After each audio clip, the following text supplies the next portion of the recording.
નમસ્કાર, CV24 news સાથે હું રેશમા આપનું સ્વાગત કરું છું. મુખ્યમંત્રી શ્રી ભૂપેન્દ્ર પટેલે મુખ્યમંત્રીની સુરક્ષા અને સલામતી સાથે સંકળાયેલા પોલીસ જવાનો સાથે વિજયાદશમીના પાવન પર્વે મુખ્યમંત્રી શ્રી નિવાસ સ્થાને શસ્ત્ર પૂજન કર્યું હતું.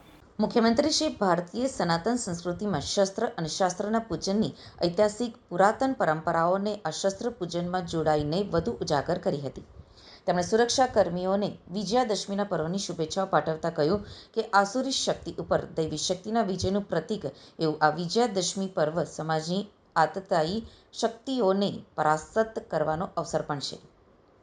સુરક્ષા કર્મીઓએ પણ રાષ્ટ્ર, રાજ્ય અને સમાજની રક્ષા અને સુરક્ષા માટે સમર્પિત ભાવ સાથે કર્તવ્યરત રહેવાનું છે તેની વિભાવના મુખ્યમંત્રીશ્રીએ કર્મના સિદ્ધાંતોને અનુરૂપ ઉદાહરણોથી સમજાવી હતી. મુખ્યમંત્રીશ્રીના સલામતી પોલીસ અધિક્ષક શ્રી તેજસ પટેલ, નાયબ પોલીસ અધિક્ષક શ્રીઓ, પોલીસ ઇન્સ્પેક્ટર્સ તથા PSI અને કમાન્ડોઝ આ શસ્ત્ર પૂજામાં સહભાગી થયા હતા.